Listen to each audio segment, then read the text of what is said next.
ସୁଦୂରରୁ ସଦର ଅପହଞ୍ଚ ଅଞ୍ଚଳର ସ୍ୱର ଉତ୍ସବ ମହୋତ୍ସବ ସଭାସମିତି ସମାରୋହ ପ୍ରଗତି ଦୁର୍ଗତି ଏବଂ ସଂଗତିର ଅଭିବ୍ୟକ୍ତିକୁ ନେଇ ଆଞ୍ଚଳିକ ସମ୍ବାଦ ବିଭାଗ ପକ୍ଷରୁ ପ୍ରସ୍ତୁତ କରୁଛୁ ଜିଲ୍ଲା ହାଲଚାଲ।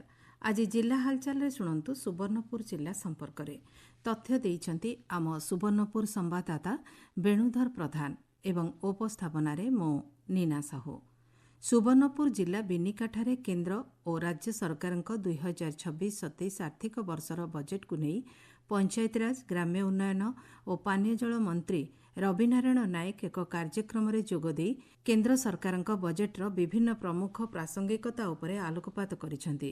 ମନ୍ତ୍ରୀ ଶ୍ରୀ ନାୟକ କହିଥିଲେ ଯେ କେନ୍ଦ୍ର ଅର୍ଥମନ୍ତ୍ରୀ ନିର୍ମଳା ସୀତାରମଣଙ୍କ ଦ୍ୱାରା ପ୍ରସ୍ତୁତ 2026-27 ବଜେଟ୍ ଗରିବ କୃଷକ ମହିଳା ଓ ଯୁବଶକ୍ତିକୁ କେନ୍ଦ୍ର କରି ତିଆରି ହୋଇଛି।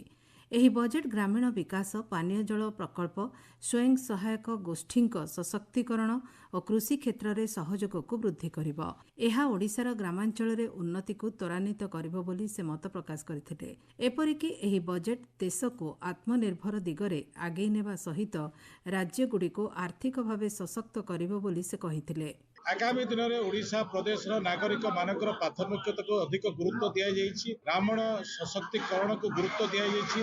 ଏ ବର୍ଷ ଅଧିକ 20,000 କୋଟି ଟଙ୍କାର ଅର୍ଥ ବ୍ୟବସ୍ଥା କରାଯାଇଛି। ସୋନପୁର ଜିଲ୍ଲାର ମତ୍ସ୍ୟ ମହାବିଦ୍ୟାଳୟ ପ୍ରତିଷ୍ଠା କରିବା ପାଇଁ ଏ ବଜେଟରେ ବ୍ୟବସ୍ଥା ଅଛି। जो स्टीम स्ट्रक्चर हम से आम आगामी दिन में जो जमी को पानी पहुंची ना आम सबको पानी पहुंची पार ये भी गोटे बड़ काम हो पार। भारत सरकारଙ୍କ ଯୁବ ବ୍ୟାପାର ଓ କ୍ରୀଡ଼ା ମନ୍ତ୍ରଣାଳୟ ଏବଂ ମୋ ଭାରତ ପକ୍ଷରୁ ସୁବର୍ଣ୍ଣପୁର ସରକାରୀ ମଡେଲ ଡିଗ୍ରୀ ମହାବିଦ୍ୟାଳୟର ସମ୍ମିଳନୀ କକ୍ଷରେ ବିକଶିତ ଭାରତ ଜିଲ୍ଲାସ୍ତରୀୟ ଯୁବ ସଂସଦ 2026 ଅନୁଷ୍ଠିତ ହୋଇଯାଇଛି। ଜରୁରୀକାଳୀନ ପରିସ୍ଥିତିର 50 ବର୍ଷ ଭାରତୀୟ ଗଣତନ୍ତ୍ର ପାଇଁ ଶିକ୍ଷା ଶୀର୍ଷକ ବକ୍ତୃତାମାଳାରେ ଛାତ୍ରଛାତ୍ରୀମାନେ ପ୍ରସଙ୍ଗ ଉପରେ ମତ ଉପସ୍ଥାପନ କରିଥିଲେ। 1975ରୁ 1977 ପର୍ଯ୍ୟନ୍ତ ଘୋଷିତ ଜରୁରୀକାଳୀନ ପରିସ୍ଥିତିର ଦୃଶ୍ୟପଟ ଓ ଏହାର ପ୍ରଭାବ ବିଷୟରେ ମତ ପ୍ରକାଶ କରିଥିଲେ। ଛାତ୍ରଛାତ୍ରୀମାନେ ସମ୍ବିଧାନର ସୁରକ୍ଷା ପ୍ରେସ୍ ସ୍ୱାଧୀନତା ଓ ନ୍ୟାୟ ବ୍ୟବସ୍ଥାର ଆବଶ୍ୟକତା ଉପରେ ଗୁରୁତ୍ୱ ଦେଇଥିଲେ। 1977ର ସାଧାରଣ ନିର୍ବାଚନରେ ଜନମତ ମାଧ୍ୟମରେ ଗଣତନ୍ତ୍ରର ଶକ୍ତି ପ୍ରମାଣିତ ହୋଇଥିବା କଥା ମଧ୍ୟ ଉଲ୍ଲେଖ କରିଥିଲେ। ସଂସଦରେ ଯୁବପିଢ଼ି ସଚେତନ ରହି ଗଣତନ୍ତ୍ରର ମୂଲ୍ୟବୋଧକୁ ସୁରକ୍ଷିତ ରଖିବା ଉଚିତ ବୋଲି ଅତିରିକ୍ତ ଜିଲ୍ଲାପାଳ ଅଞ୍ଜଳିନା ପ୍ରଧାନ ଓ ଡିଗ୍ରୀ ମହାବିଦ୍ୟାଳୟର ଅଧ୍ୟକ୍ଷ ଦେବାଶିଷ ମହାନ୍ତି ଆଲୋଚନା କରିଥିଲେ। ଏ ସମ୍ପର୍କରେ ଜଣେ ଛାତ୍ରୀ ପ୍ରିୟାଜ୍ୟୋତି ପାଣିଗ୍ରାହୀ କହିଥିଲେ, डिस्ट्रिक्ट लेवल रे यूथ पार्लियामेंट कंडक्ट होइतिला डिफरेंट एरियाज रो डिफरेंट कॉलेज रे हम पार्टिसिपेट करथुनु।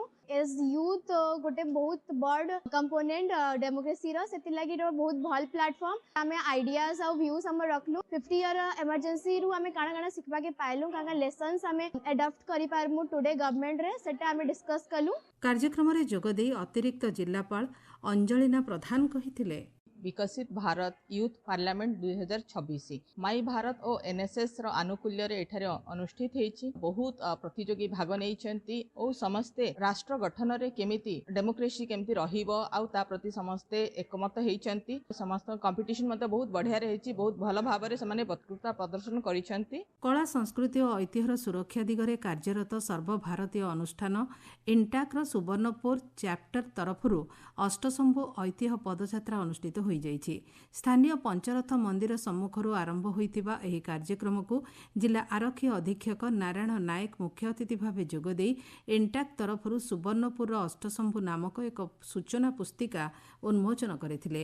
ବିଶିଷ୍ଟ ଐତିହାସିକ ସୁଦାମ ନାୟକ ଏହି ଅଷ୍ଟଶମ୍ଭୁ ମନ୍ଦିରଗୁଡ଼ିକର ଐତିହାସିକ ଓ ସାଂସ୍କୃତିକ ଦିଗ ଉପରେ ଆଲୋଚନା କରିଥିଲେ। ପର୍ଯ୍ୟାୟକ୍ରମେ ସୁବର୍ଣ୍ଣପୁର ଜିଲ୍ଲାର ସମସ୍ତ ଐତିହ୍ୟ ଓ ପ୍ରାଚୀନ କୀର୍ତ୍ତିରାଜିର ସୁରକ୍ଷା ଓ ସଂରକ୍ଷଣ ପାଇଁ ଏହି ଅଭିଯାନ ଜାରି ରହିବ ବୋଲି ଇଣ୍ଟାକ୍ଟର ଜିଲ୍ଲା ସଂଯୋଜକ ପ୍ରଦ୍ୟୁମ୍ନ ସାହୁ କହିଛନ୍ତି।